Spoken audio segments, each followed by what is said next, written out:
Block 1. The man who listened too well. I started therapy the year after my divorce.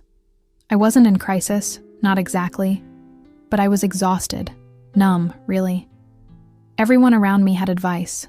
Journal it out, start a garden, take a solo trip to Bali, fall in love with yourself before anyone else. I didn't need metaphors. I needed help.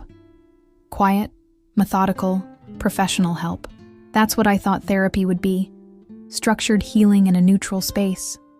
That's how I found Dr. Malcolm Ellis. He came highly recommended. Clinical psychologist, 2 decades of practice, trauma-informed, specialized in post-divorce resilience and attachment recovery. His office was tucked away in a restored craftsman home turned private practice, the kind of place that felt immediately disarming. Soft lamps, essential oils, the faintest smell of cedar and mint. No receptionist. Just a bell on the door, and him. Dr. Ellis was in his mid-40s, with salt and pepper hair and clear, intelligent eyes that didn't scan a screen while you spoke. He looked at you. Not in the way men usually do. Not hungry, not impatient, but with an uncanny steadiness, like he was tracking something invisible you didn't know you were revealing. The first few sessions were textbook. He used phrases like emotional terrain and trauma residue, but somehow they didn't feel cliché coming from him. He made sense of things I'd carried for years. My ex-husband's emotional distance, my father's chronic absence, my inability to stay present in relationships without constantly anticipating the worst. Then, in session 6, I cried. Not a little. A lot. Ugly sobs over a memory I hadn't touched in a decade. Something about the way he stayed so still while I unraveled made it feel safe, contained. Like nothing I said could knock him off center. That's when I started to trust him. And that's also when things began to shift. It was subtle at first. He began remembering tiny details, not just my history, but preferences. My favorite tea. My commute route. The song I said made me cry in college. He noticed when I changed my hair, when I wore a new coat, when I said I'd been tired lately. Then there was the email. It was sent at 11:42 p.m. on a Wednesday. The subject line, just checking in. Inside, today's session felt heavy. I want to make sure you're okay. You don't have to respond. Just wanted you to know I'm thinking about what you shared. It wasn't clinical. It wasn't unethical. Not exactly. But it was too much, too intimate, too personal. Still, I didn't question it. Because when your therapist makes you feel seen after years of invisibility, it's hard to tell where comfort ends and caution should begin. It wasn't tea until 3 weeks later, when I bumped into him at a coffee shop 4 blocks from my new apartment, that the first true alarm bell rang. I had never told him I moved, and yet, there he was, holding a cup, smiling like it was fate. "Emma," he said, surprised. What a coincidence.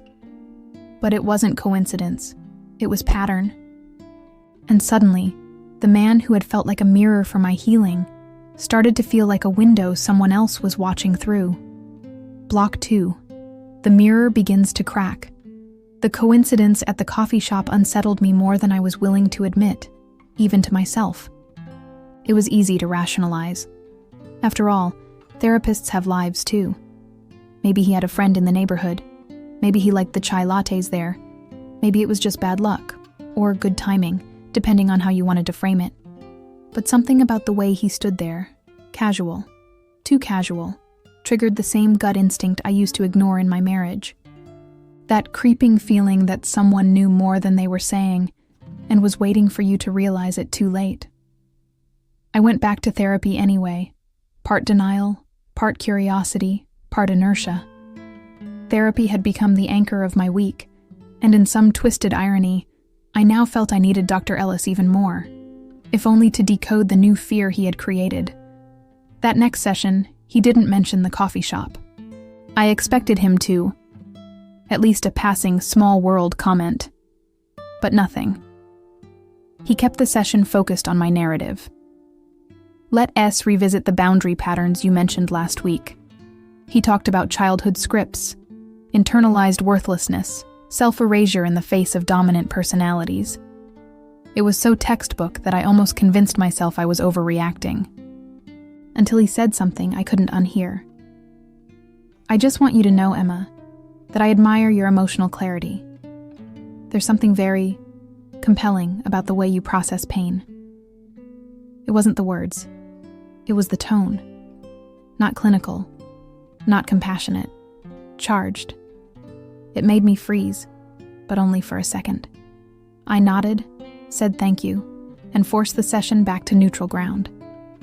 But a wall had gone up in my mind. Not one I chose, but one my instincts built on their own. The same instincts that once warned me my ex was cheating, even before the evidence surfaced. The same instincts I buried to avoid confronting truths that would make life more complicated than I was ready for. After that, I started recording my sessions. Quietly, legally. New York was a one-party consent state.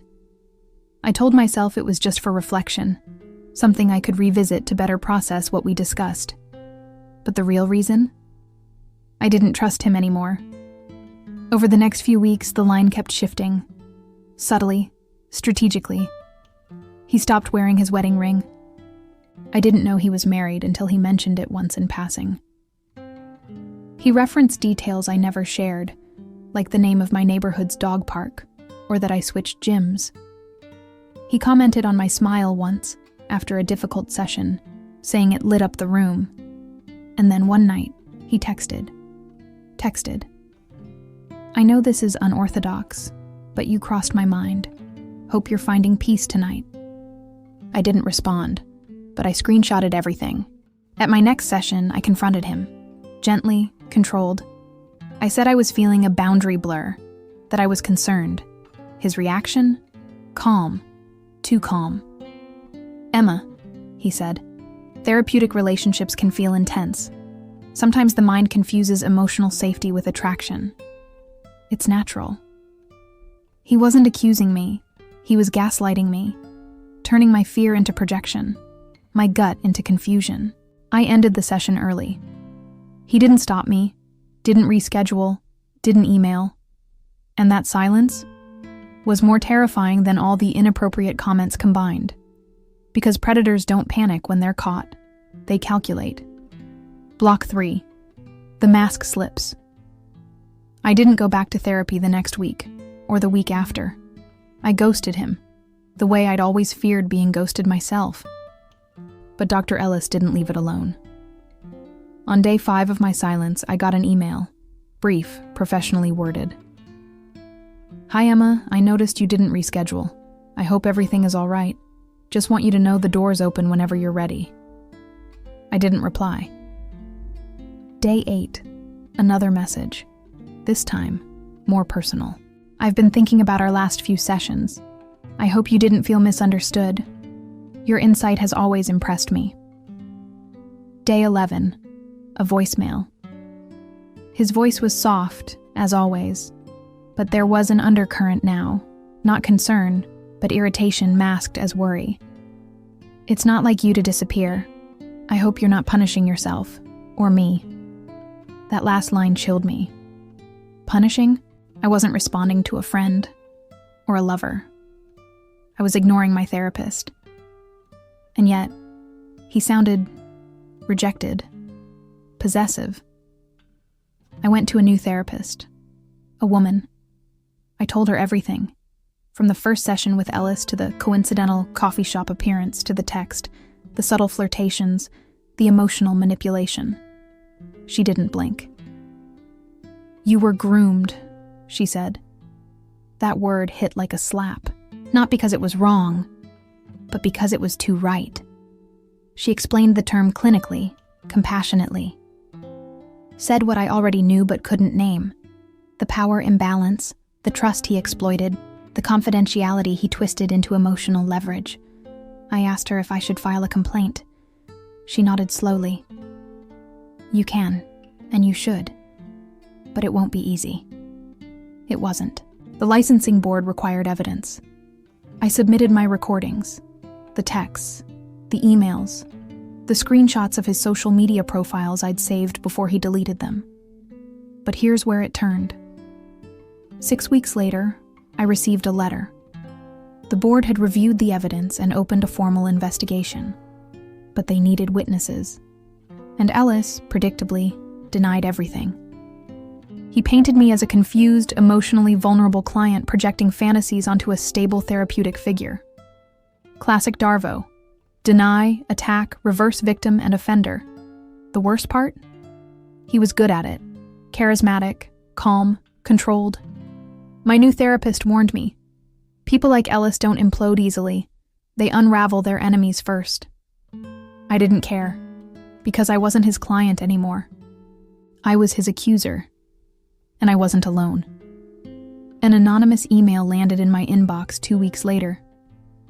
I think he did the same thing to me. I've been too scared to speak. It was happening again.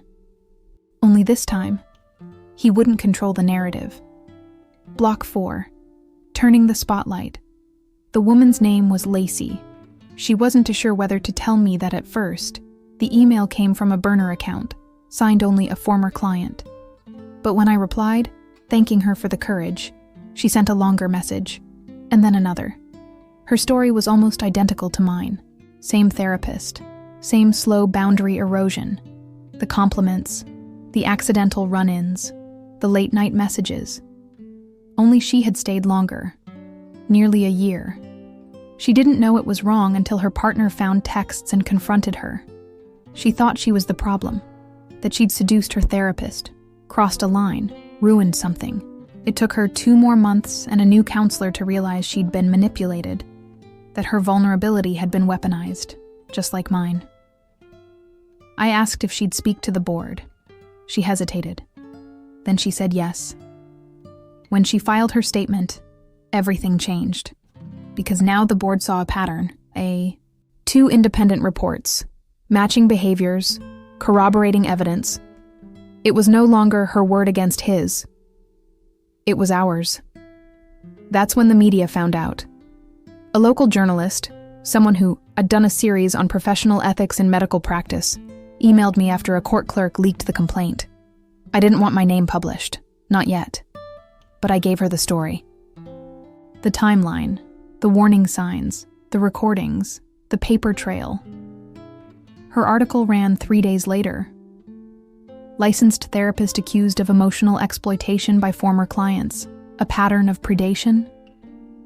It was vague enough to protect identities, but specific enough to make Ellis very uncomfortable. He went silent. His office closed for renovations. His website went down. But then, the real backlash started. 2 more women came forward, one anonymously, one publicly. The second had a restraining order filed years ago, never enforced, never linked to his license. Until now. The licensing board moved faster. An emergency hearing was scheduled. Lacey and I were both invited to testify, along with the others. It wasn't a trial, but it felt like one. Ellis arrived in a tailored suit and a calm expression, flanked by lawyers. He didn't look at me. Not once. The board members read our statements aloud, played select clips from the recordings, read the texts, reviewed the patterns. Then they asked him to respond. He smiled, almost sadly, and said, "It's difficult to watch clients suffer and misinterpret care, but I've always acted with compassion and professionalism." It was textbook deflection, but by then, the mask had cracked, and no amount of soft-spoken charm could fix what was already bleeding through. Block 5, when the system finally blinked. The hearing room was cold, windowless, and buzzing with fluorescent lights, the kind of place built to make everyone uncomfortable, especially people who thought they were untouchable. Ellis sat with his back straight, fingers interlaced, wearing that same calm, practiced expression he'd used in our sessions. He looked like a man in control, not defensive, not rattled, just annoyed to be inconvenienced. But then Lacey spoke, and his face changed. She told the board how their sessions had slowly become something else. Not quite romantic, but personal in a way that blurred every ethical boundary. She recalled moments that sounded identical to mine. The late-night emails, the coffee shop coincidences, the vague threats disguised as concern when she tried to pull away. She wasn't angry. She was clear. It made his calm unravel just a little. A twitch at the corner of his mouth, a shift in posture, a foot that tapped against the leg of his chair. Then the third woman spoke. The one who had filed a restraining order years ago, long before Lacey or I ever met him. Her story was different, less about seduction, more about obsession. He had called her cell dozens of times in a week after she stopped sessions, sent her an annotated copy of a poem she once shared in therapy, told her, "You're the only one who's ever truly seen me." She said she reported him back then. Nothing happened. The board had no record. Until now. Ellis's attorney objected to the inclusion of the restraining order, called it prejudicial, but the board overruled, said it spoke to a pattern of conduct highly relevant to the integrity of the license in question. Ellis stopped smiling. That S, when I realized. This man who spent years hiding behind credentials. And calm language didn't just violate ethics. He relied on the system not caring enough to stop him. But now, the system was blinking. For once. By the end of the hearing, the board issued a provisional suspension of his license, pending a formal disciplinary review. It wasn't permanent. Not yet. But it meant he couldn't practice. No more sessions. No more new victims. At least for now, Lacey cried in the hallway after. Not because she was broken, but because she was finally being believed. And me? I didn't cry. I didn't smile. I just breathed. For the first time in a year, I could finally exhale. Not into a notebook, not into a pillow, not into a confession I was terrified to speak out loud. Just breathe. And that was the beginning of getting my power back. Block 6. Silence isn't safety. After the suspension, Ellis vanished from public view. His name disappeared from online directories. His office number was disconnected. The quiet house-turned practice he once worked from went dark. Windows shuttered, mailbox emptied, sign removed. But that didn't stop the messages. Emails, social DMs, private calls from blocked numbers. Some were anonymous, others from past clients unsure what to believe. He was always so kind to me. This doesn't sound like the Dr. Ellis I knew. Are you sure this isn't just a misunderstanding? That last one stuck in my throat. Are you sure? I'd recorded sessions, documented every text, watched 3 women cry into microphones describing my story in their words. But still they asked, "Are you sure?" And that's the thing about abuse when it's not loud, when it's gentle, intelligent, draped in therapy speak and faux compassion. It doesn't look like abuse. It looks like mentorship, like insight, like someone finally seeing you, until they use what they see against you. That's what he did. Dr. Ellis didn't scream. He didn't touch. He infiltrated. Every fear I confessed. Every childhood wound. Every doubt about my worth, my body, my mind. He took it all in, not to help me grow, but to keep me dependent. And when I started pulling away, he didn't chase. He threatened my reality, subtly, quietly, professionally, because silence is his weapon, not mine. That's when I decided to go public. No anonymity, no pseudonym. I wrote an op-ed for a major platform. When your therapist becomes your predator. It wasn't sensational. It was surgical. It named no clients, no case numbers, just facts, patterns, systems that failed. The piece went viral in under 24 hours. Over 1 million views. Shares from advocates, lawyers, celebrities. A mention on a late-night show. An invitation to speak at a national conference on ethical reform in clinical psychology. But what mattered more? The inbox. Over 150 messages from strangers who had lived versions of my story. Not all therapists, some teachers, bosses, coaches, spiritual advisors, all of them asking the same question. How did you know it wasn't your fault? My answer? I didn't, at first, but I stopped asking if I caused it and started asking why someone would benefit from my silence. That question changed everything. Not just for me, for all of us. Block 7. Exposing the pattern. After the op-ed, I started receiving emails from therapists too, not the ones who did harm, but those trying to stop it. One woman from Oregon told me she'd reported a colleague for similar behavior years ago, only to be iced out by her clinic's leadership. It's always the charming ones, she wrote. They know how to walk the line until someone makes the line visible. Others sent links to psychology boards where discussions had quietly started erupting, ethics forums filled with threads dissecting emotional transference, therapeutic grooming, and the limits of informed consent. Suddenly, Ellis's name was being used as a case study, a cautionary tale.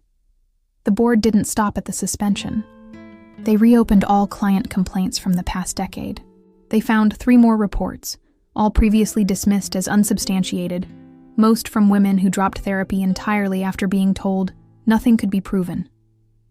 This time, they were interviewed again, formally. Some spoke to the press, under initials. Others testified anonymously in Ellis's revocation hearing. Because yes, they moved to revoke, permanently. That process was slower, bureaucratic, clinical, full of red tape and procedural nuance. But I stayed with it. So did Lacey. And Maya, the third accuser. And 2 more who never spoke publicly, but gave written testimony to the board. Ellis never showed up for the final hearing. His lawyer read a statement about respecting the board AS decision, but emphasized that he maintained the professional integrity of his work. It was the last lie. Because when the final verdict came in, it wasn't a slap on the wrist. It was a revocation of license. Indefinite. Binding. Public record. And the best part? The board issued a mandatory report to national registries, ensuring that he couldn't simply move states and open shop under a new title. He was done. Not because he apologized, but because we refused to be erased. Block 8. Taking back the narrative. I didn't celebrate the verdict right away. There wasn't a moment of cheering or high-fiving or emotional release. What I felt was quiet. The kind of quiet that follows a storm you weren't sure you'd survive. But it wasn't emptiness. It was space. Space that used to be filled with fear, now finally mine again. People kept asking me what I'd do next. Are you writing a book? Will you start a podcast? Are you going to sue? The last question was the most complicated. Could I have taken him to court? Yes. There was a case, emotional distress, breach of fiduciary duty, ethical malpractice. But I didn't want his money. I wanted his access taken away. And now that it was, I could focus on something bigger. Reform. I started working with a coalition of mental health advocates, people who had been quietly lobbying for transparency in licensing boards, mandatory trauma training, and independent review panels for client complaints. We pushed for legislation that would require mandatory reporting of professional boundary violations, create anonymous client feedback systems accessible after therapy ends, establish external oversight for private practices. It wasn't fast, but it started. I spoke at universities, at psychology conferences. I was invited to a roundtable with the American Psychological Association. They asked what could have stopped Ellis sooner. I said, transparency and accountability that doesn't require public destruction for victims to be heard. They listened. Changes began. Small, but real. But the most powerful thing? Other women, and men, writing me letters, not emails, letters, handwritten notes from people in rural towns, big cities, suburbs. people who'd buried their own stories for years. One woman ended her letter like this: "I thought I was crazy, but then I saw your name. And suddenly I knew I wasn't alone." That was everything. Because predators like Ellis don't just steal trust, they isolate you in shame. And every time we speak, every time we share, we tear that shame apart. We make room for truth. And truth is contagious. Block 9. The new chapter. A year after the verdict, I returned to the same street where Ellis's office used to be. It had been repainted. The shutters were gone. A local nonprofit had moved in, a group offering mental health resources to underserved communities. There was a small placard out front. "Healing belongs to everyone." I stood there for a long time, not to confront ghosts, but to acknowledge the space where I once gave everything I had to someone who didn't deserve it. I wasn't the same person who had walked into that office years ago, shaking, smiling, trying to fix myself. I was stronger, not because of what happened, but because I chose to make meaning from it. That's what healing is. Not closure, not forgetting, but witnessing yourself survive, and then using that survival to light the way for someone else. Eventually, I did write the book. It wasn't a memoir exactly. It was a guide, a story interwoven with advice, a blueprint for reclaiming power in spaces built to keep you small. It was called The Boundary Line. It sold more copies than I expected. But what mattered most? The letters. Always the letters. One from a woman in Montana who started therapy again after reading my words. One from a teenager who recognized grooming behavior from a camp counselor and told her parents. One from a therapist who realized he had crossed boundaries before and now wanted to do better. None of them mentioned Ellis, because it was never really about him. It was about what happens after the silence, after the shame, after the system that failed you finally opens its eyes. And when it does, you're not just a survivor, you're a signal that no one else has to go through it alone. Block 10, the final word. It's been nearly 2 years now. Sometimes I still flinch when I hear certain phrases. Emotional clarity. You're not broken. Sometimes I hear his voice in my head, not because I miss it, but because trauma echoes. But that's the thing about echoes. They fade. And what remains is your voice.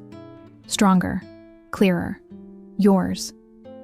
I still go to therapy. With someone new. Someone who never texts me after hours. Someone who never calls me compelling. Someone who reminds me, every single session, that boundaries are not rejection. They are protection. I built new ones. With friends, with family, with myself. I stopped apologizing for the space I take up. Stopped justifying my discomfort.